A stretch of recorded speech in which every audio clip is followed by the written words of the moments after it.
Istanbul, the year 1923. The bustling metropolis, a crossroads of cultures and ideas, at that time still was the heart of the quest for Islamic theological education. Here, amidst the historic mosques and bustling bazaars, the future of Islamic scholarship seemed bright and unbound. Among the large number of scholars, the vibrant streets of Istanbul stood as a beacon for Bosnian Muslim students as well. Yet, this year also marked a pivotal turning point under the leadership of Kemal Ataturk. With the declaration of the Republic of Turkey in 1923 and subsequent reforms, Ataturk embarked on a radical transformation of Turkish society. Among these changes was the formal abolition of the caliphate as the Islamic form of government and prohibition of religious schools in Turkey. As part of Ataturk's sweeping secularization efforts, the closure of these institutions not only signaled a disruption in the centuries-old practice of Bosnian Muslims traveling to Istanbul for religious studies, but also reflected a broader clash between modernization and tradition inside the Turkish society, which is still ongoing. However, the closing of these educational gateways forced Bosnian scholars to seek alternatives, and they found it very soon. Their new destination became the capital of Egypt, Cairo. Considering that Cairo will afford the knowledge that they used to get in Istanbul, they went there in the period between two world wars, 1918-1941, where 3 generations of students completed the studies at the prestigious faculty of Al-Azhar University. Al-Azhar University, recognized as the 3rd oldest Islamic college in the world, stands as a beacon of Islamic scholarship and learning. Founded in Cairo, Egypt, in 970 AD, it has been at the forefront of its unwavering commitment to the study of Islamic law, theology, and the Arabic language, making it a pivotal institution in the Muslim world. In the formative years of Islamic thought among Bosnian Muslims, a notable group of scholars emerged from the first generation of students with significant influence. Among them were Alija Aganović, Mehmed Hanjić, Kasim Dobrića, Akif Hanjić, and many others. Their connections were deeply rooted in the organization El Hidayah and through various roles within the Islamic community. This period coincided with tumultuous times, including the fascist regime in the independent state of Croatia and the subsequent formation of Yugoslavia.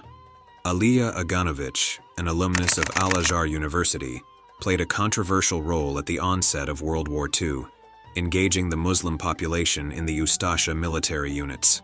Advocating for the independence of Bosnia and Herzegovina, he sought the support of German officials in the independent state of Croatia, aiming to strengthen the Third Reich's presence in the Balkans. In regard of his connections with the Ustasha movement, Aganović led the Islamic religious community during the opening of the Pavelić Mosque in Zagreb on August 18, 1944. Another Cairo-educated figure, Akif Hanjić, aligned himself with Francetić's Black Legion by the end of 1941, serving as the unit's mufti. By October 1942, his role expanded to mufti of the Ustasha soldiers, earning him titles within their ranks. Known for his staunch support of the Ustasha movement and the independent state of Croatia, Hanjić was instrumental in recruiting the Muslims from the eastern parts of Bosnia into the SS Ustasha divisions, showcasing his unwavering commitment to the cause.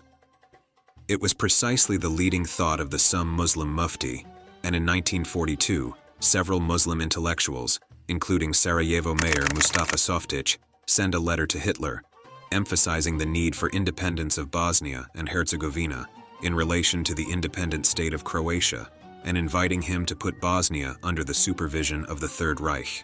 Such ideas found fertile soil in the mind of Heinrich Himmler, who suggested to Hitler in 1943 to form a special SS unit only from Bosnian Muslims, which Hitler approved and thus formed the 13th Waffen Mountain Division of the SS Handschar, which committed notorious crimes against the Serbs, Jews, and Roma people. According to this recipe, the SS Skenderbeg Division was formed in the area of Kosovo and Metohija, which was tasked to solve the Serb and Jewish question there. The SS Handschar unit had not only the support of local Muslim and Ustasha structures, but also direct support from the Mufti of Jerusalem, Haj Amin al-Husseini. In March-April 1943, both Himmler and a group of Muslim leaders within the independent state of Croatia requested that the Haj Amin al-Husseini assist in organizing and recruiting Muslims into the Waffen SS and other units. From the 30 March to 10 of April, the Mufti visited Zagreb, Sarajevo, and Banja Luka to meet the senior Muslim leaders and agitate in support of the new SS Handschar Division. One of the most prominent members of the SS Handschar Division, and her main Mufti, was another student from Al-Azhar University, Hussein Effendi Jozo. Alongside the Palestinian Al-Husseini, the Bosnian Al-Husseini, Hussein Jozo, volunteered to be the chief imam of the division. After the war, Jozo was convicted of collaborating with the Nazis and imprisoned by the Yugoslavian authorities, but he was pardoned and released in 1950. Later, Jozo was elected chairman of the Union of Imams of Bosnia and was even the interpreter of Josip Broz Tito, the president of Yugoslavia, during his official visits to Arab countries.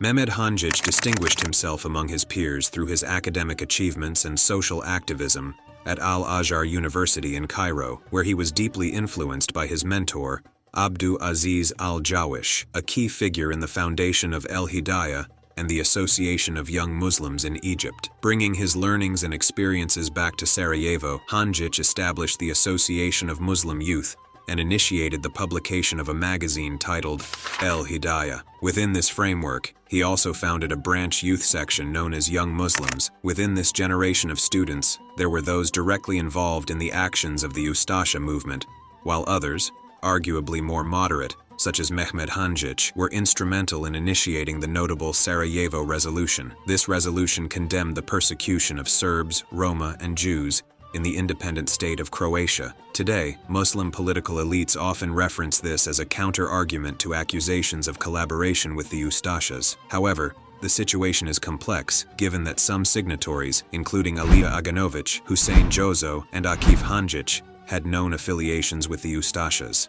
Interestingly, on August 7, 1941, 2 months prior to the Sarajevo Resolution, a delegation from Sarajevo's ulama, led by Adamaga Mesic, Hakija Hadžić, Mehmed Hanjic, and others, met with Ustashi leader Ante Pavelić concerning the construction of a mosque in Zagreb. This meeting suggests a warmer relationship with Pavelić, raising questions about the timing and motivations behind the subsequent condemnation of atrocities. Additionally, Hanjic had appointed Pavelić as a lecturer at the Higher Islamic Sharia School in Sarajevo, further complicating the narrative around the Sarajevo Resolution and its signatories' positions. Following the death of El-Hidayah's president, Mehmed Hanjic, in July 1944, Kasim Effendi Dobrica took over as president. He was also Al-Azhar alumnus and official translator during the visit of Amin Husseini to Sarajevo. At the time when the Young Muslims acted as a branch of El-Hidayah, an organization of the Islamic clergy of the independent state of Croatia, Mustafa Busulagic was their official president in Sarajevo after the proposal by Kasim Dobrica and Mehmed Hanjic. In August 1942, Sarajevo's magazine Osvit featured a positive portrayal of El-Husseini based on an interview conducted by Mustafa Busulagic in Rome. Post-war, Busulagic faced execution on June 29, 1945, alongside others convicted of Nazi collaboration and praising of Third Reich. Alija Izetbegovic, one of the founders of Mladi Muslimani Young Muslims and later the first president of independent Bosnia and Herzegovina in 1992, was arrested in 1946 for attempting to revive the organization and was sentenced to 3 years in prison. Following Izetbegovic's arrest, Halid Kajtaz succeeded him, but was sentenced to death and executed in October 1949. Izetbegovic later remarked that his earlier prison sentence spared his life. The post-war period saw many members of Young Muslims and El-Hidayah, essentially a joint intellectual circle, convicted, leading to the near dissolution of these organizations. Yet, some members persevered, discreetly carrying on their ideals. The 1970s, a time of increased exchange with Islamic countries through Yugoslavia's non-aligned movement, saw renewed connections among surviving members. In 1964, a contingent of Sudanese students, including dentistry student El-Fatih Hassanain, a member of Young Muslims, branch of Muslim Brotherhood in Sudan, arrived in Belgrade.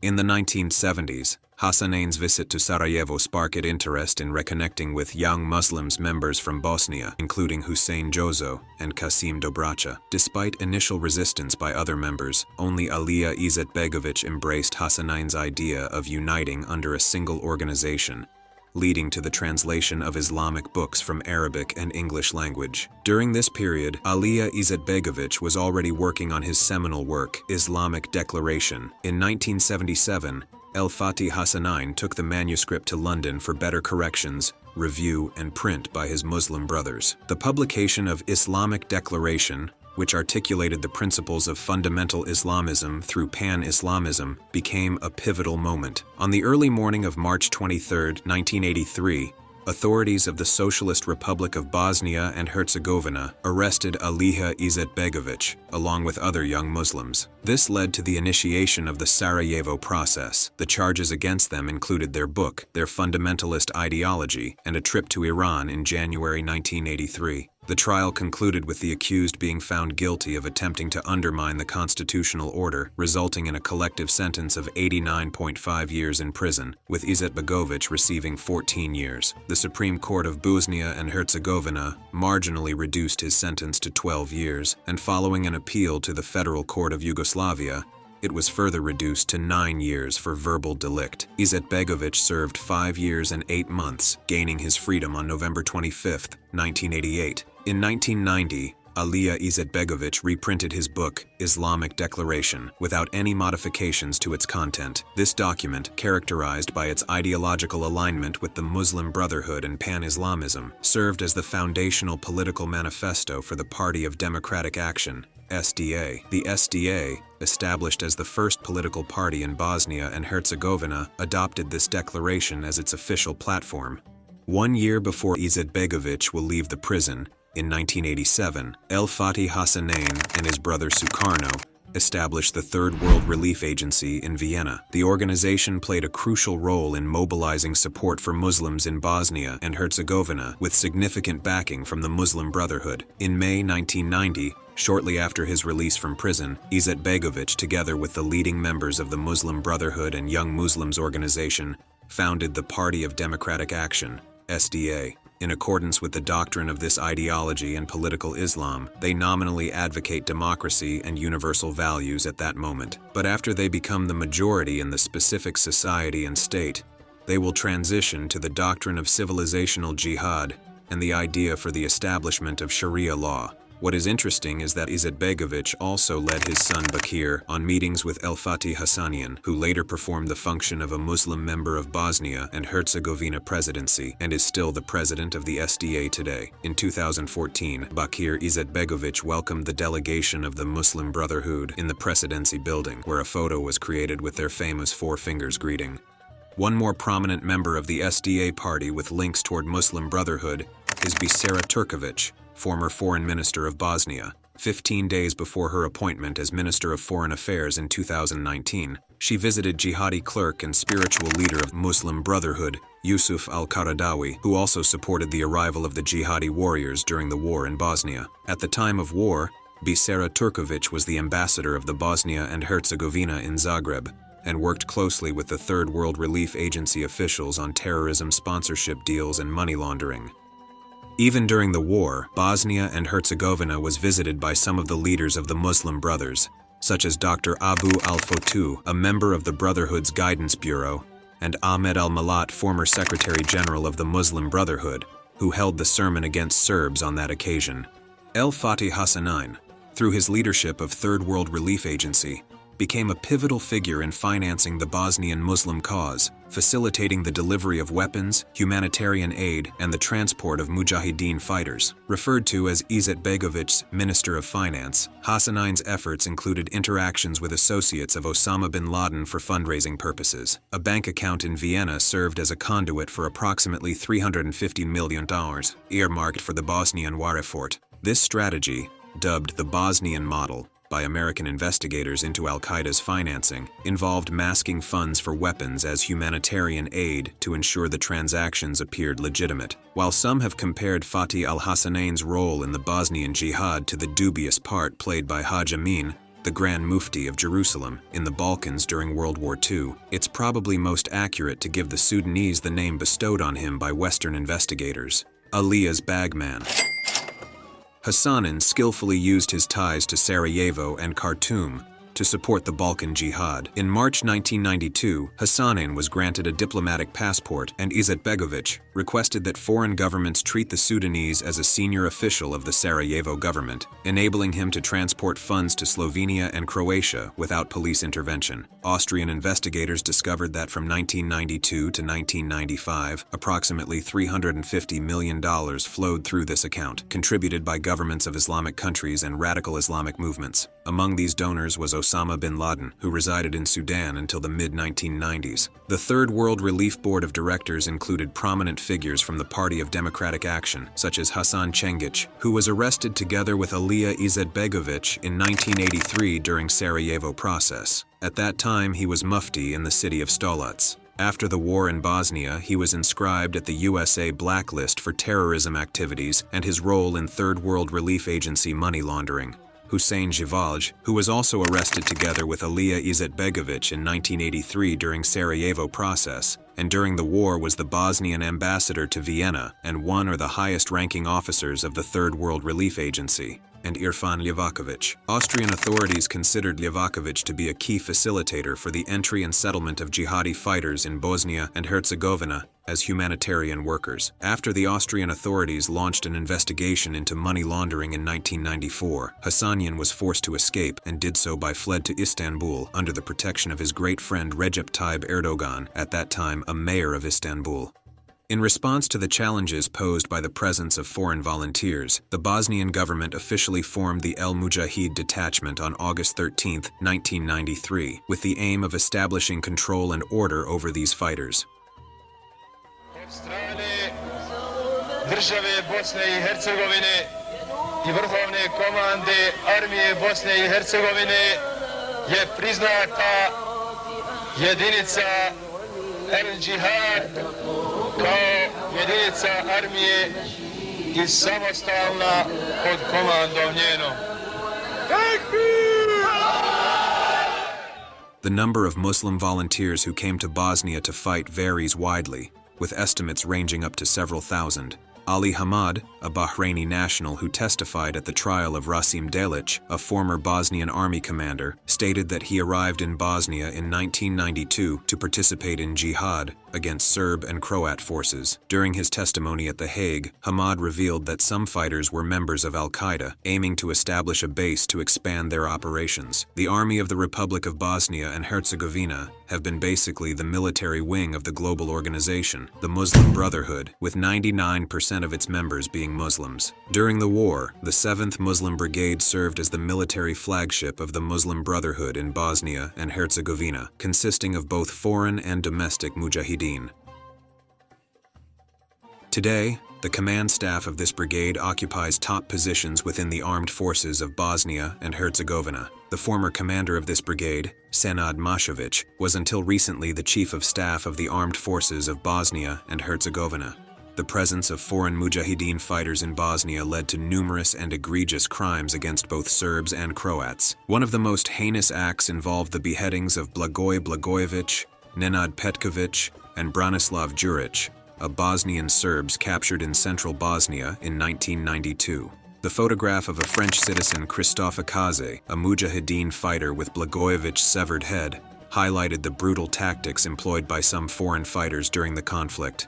Even the French media reported about some of the members of the jihadi squad in Bosnia and Herzegovina, since in France they founded terrorist cell Gang de Roubaix.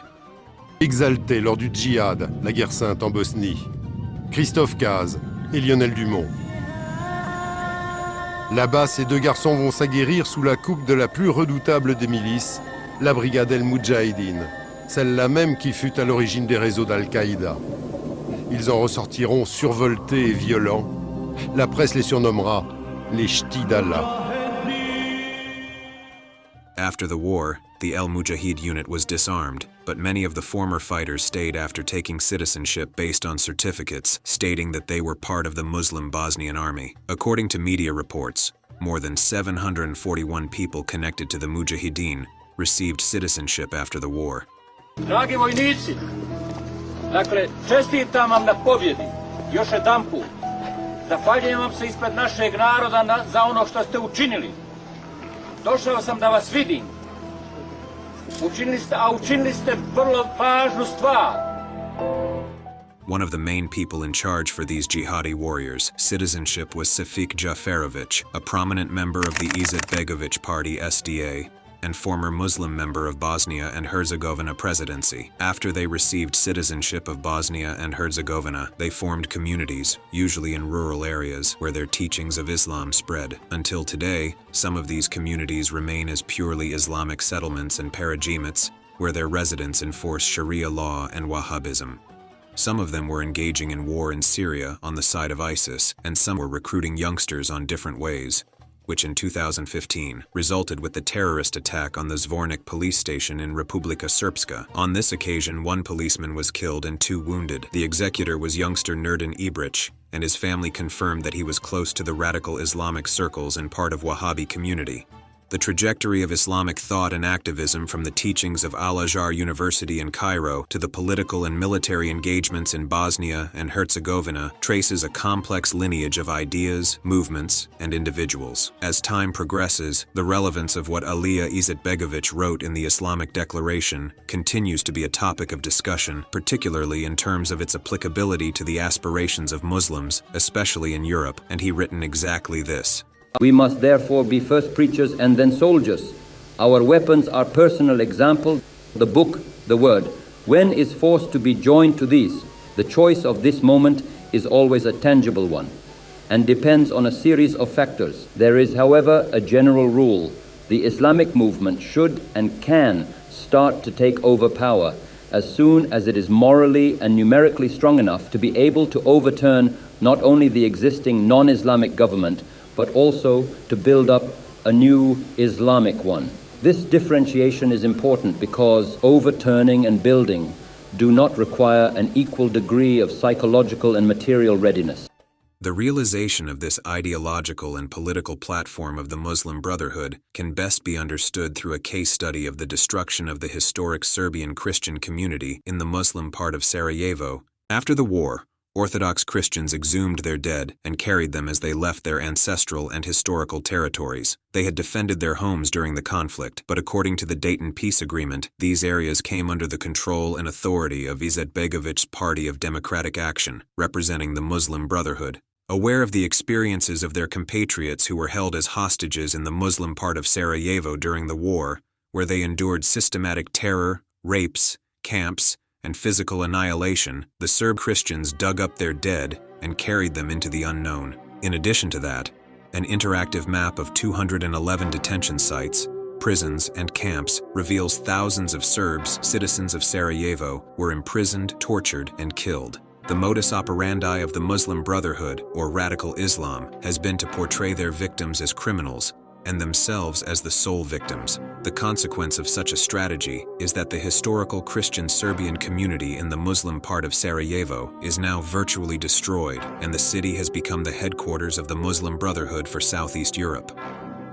In the plans of the Muslim Brotherhood, Bosnia and Herzegovina, as a European country, must become an Islamic state in order to enable Islam to become a more authentic and legitimate part of the cultural identity of Western Europe in the phase of civilizational jihad. This phase of jihad, conducted through culture, education, economy, and politics, which is being implemented by the structures of the Muslim Brotherhood in Western Europe, exhibits the modus operandi that this organization had adopted prior to and at the beginning of the civil war in Bosnia and Herzegovina. According to the strategy of the Muslim Brotherhood, civilizational jihad includes the concept of settlement, which consists of several phases. To make Islam and its movement a part of the country they intend to settle. Establishment, to turn Islam into well-established organizations on the basis of which an Islamic civilization, structure, and religion would be built. Stability, for Islam to become stable in the country where its people are moving, to become a permanent feature of the country, and no longer be a faith of immigrants.